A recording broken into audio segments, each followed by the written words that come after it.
હું ને જિંદગી મળ્યા, દોસ્તી થઈ, બંનેનો સ્વભાવ સરખો, બેઉને આગળ પાછળ કોઈ નહીં. પ્રેમમાં પડ્યા, પરણ્યા. અમારા ઘરે જન્મ્યું એક બાળક, નામ રાખ્યું સુખ.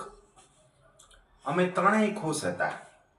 ઘરમાં સુખનો ખિલખિલાટ રહેતો, પણ ધીમે ધીમે સુખ બગડી ગયું. એની માએ કીધું, તમે છોકરાને બગાડો છો. મેં એક દિવસ એને ધમકાવ્યું. સુખ નારાજ થઈ ગયું, દોડ્યું ઘરની બહાર.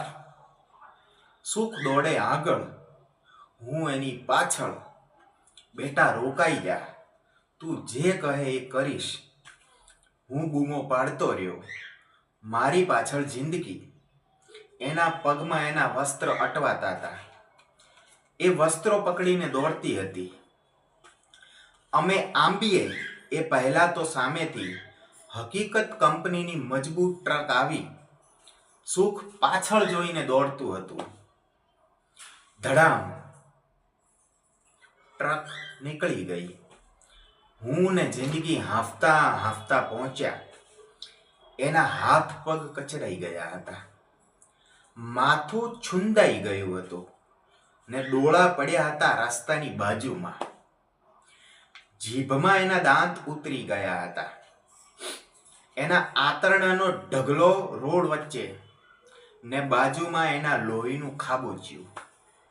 મારા તો પગ ધ્રુજવા લાગ્યા. જિંદગી આવીને ધબ દઈને ફસડાઈ પડી.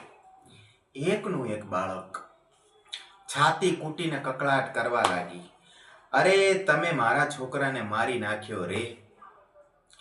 પહેલા છોકરું બગડે તોય મારા ઉપર નાખે, ને પછી આ થયું તો એ મારા ઉપર ઢોળવાનું. પણ મેં એવું ન કીધું એને. હશે, એ માં છે, દુઃખમાં ગમે તેમ બોલે. મારાય હાથ પગ ધ્રુજતા હતા, પણ શું કરવું?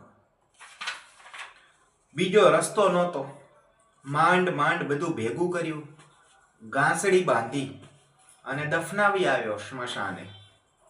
જિંદગી કેટલાય દિવસ સુધી સુખનો ફોટો જોઈને બેસી રહી. એક દિવસ મેં હૃદય પર પથ્થર મૂકી ને એનો ફોટો ફેંકી દીધો નદીમાં.